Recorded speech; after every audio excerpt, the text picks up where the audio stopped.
Vou chamar para cá Murilo Viani, especialista em contas públicas. Murilo, bom dia, obrigada por estar aqui comigo. Feliz Ano Novo. Bom dia, Thaís. Bom dia, telespectadores. Feliz Ano Novo para todos também.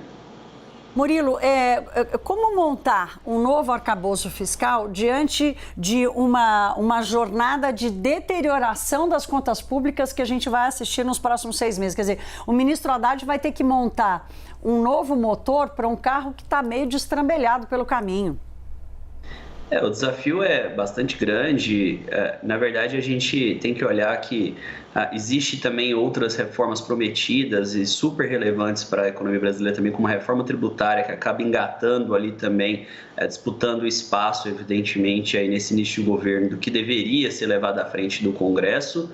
E junto com isso tem a dificuldade de acomodar tanto o crescimento de despesas que a gente viu aí na PEC da transição, que aconteceu, e também a necessidade de rever determinadas exonerações, determinadas aberturas aí de espaço que o governo tem dado para renúncias fiscais, por exemplo, e isso tudo tem um custo político, evidentemente. Então, é fácil, às vezes, no discurso, muitas vezes a gente falar que vai rever determinadas despesas ou mesmo renúncias, mas o que a gente visualizou ontem é justamente essa dificuldade política. O governo fica naquela sinuca de bico, porque sabe que pode afetar a popularidade, com certeza afetará a popularidade, por exemplo, de curto prazo.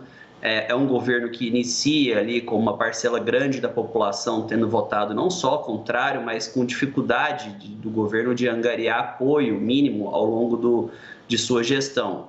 E também um ambiente desafiador dentro do próprio Congresso Nacional. Então, é uma questão política, é uma questão econômica que torna difícil aí essa empreitada, e o desafio, evidentemente, vai ser bastante grande para o governo eleito.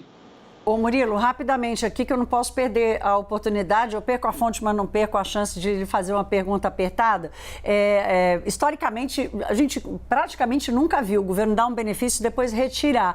Você, Murilo Viana, acredita que o governo vai realmente conseguir manter aí prazos mais curtos dessa desoneração e rever os gastos tributários? Acho que o mais difícil aí vai ser a questão do diesel, e não à toa o governo colocou aí o período de 1 ano a priori aí para prorrogação. E por que isso? Porque, primeiro, se tirasse a desoneração simultaneamente para todos os combustíveis que foram abarcados aí pelo governo Bolsonaro, com esse incentivo, com a redução do tributo federal durante o período eleitoral, se retirasse todos, teria um impacto generalizado aí na questão de preço, provavelmente nesse início do ano, teria um impacto centralizado também de problemas políticos, especialmente a gente sabe da categoria que gerou grande aversão ao governo, à eleição do governo atual, que foi a questão dos caminhoneiros.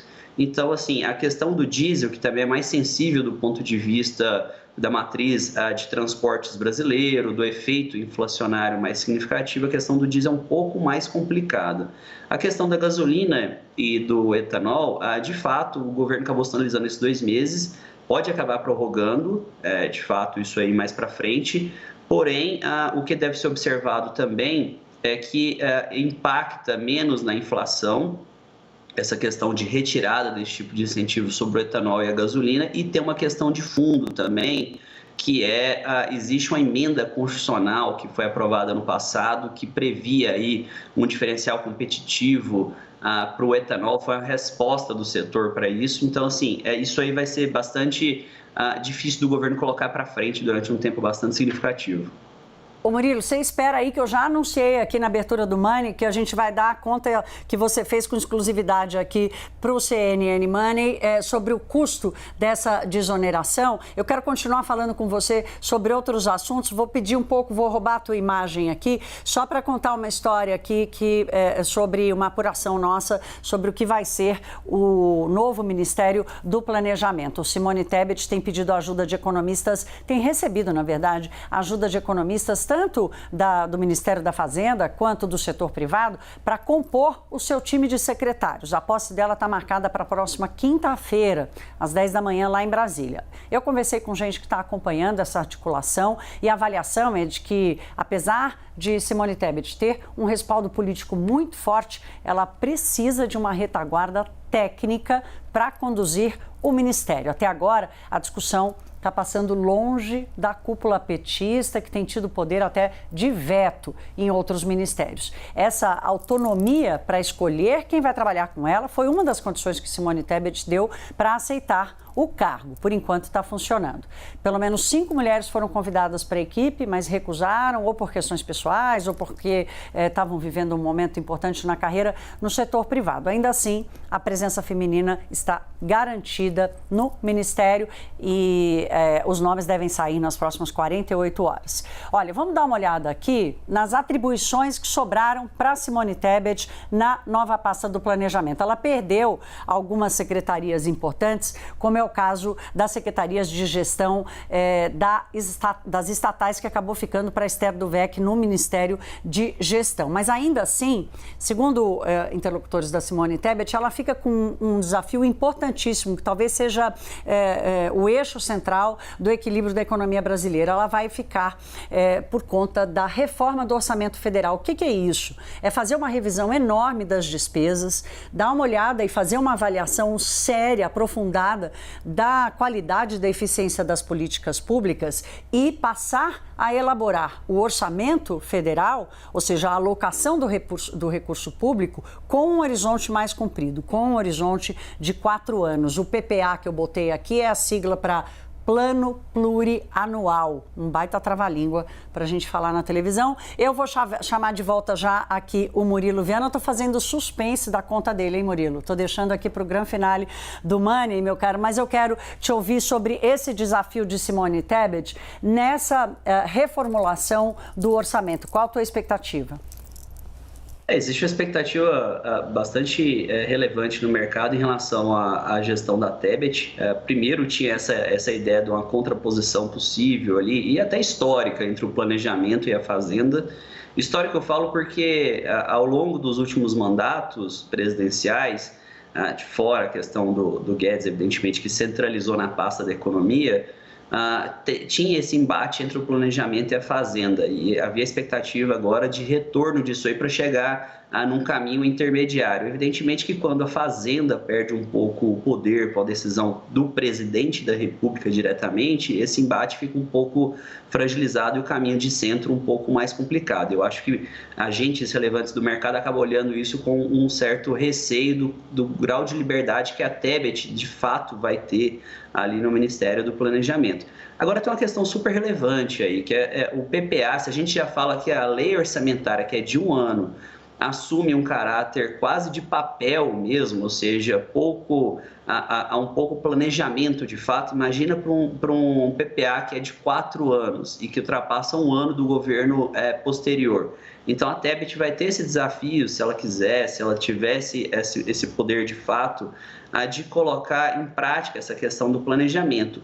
E um fator super relevante também é essa questão da revisão periódica de gasto, porque a gente tem espaços aí de melhorar a eficiência do gasto público brasileiro, de melhorar a eficiência dos pacotes de renúncia fiscal, evidentemente, e um dos grandes blocos aí de perspectiva é o próprio Bolsa Família, que a gente viu que com o desenho que foi feito aí na gestão do governo anterior, acabou incentivando a multiplicação de famílias, que na verdade eram grupamentos de uma pessoa só, né? Então isso gera um espaço aí para poder ter uma economia relevante.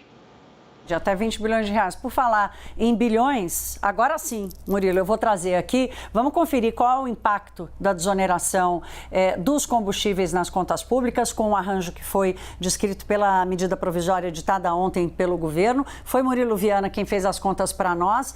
Diesel, 12 meses, custo 19 bilhões de reais. Gasolina, 2 meses, 5 bilhões de reais. Etanol e aqui nós estamos olhando sempre para PIS e COFINS, né? Etanol também 2 meses de desoneração, custo de 667 milhões de reais. O total do impacto, cerca de 25 bilhões de perda de receita. Deixa esse painel um pouquinho aqui ainda, para a gente ouvir o Murilo e as pessoas continuarem com a ideia dos números na cabeça. Murilo, conta um pouco sobre esse resultado aqui. Tem muita gente que diz assim, mas podia ter sido muito pior, porque se valesse para todos os combustíveis o ano inteiro ia custar 52 bilhões. 25 bi ainda assim é muito dinheiro, né? Sem dúvida alguma é bastante recurso.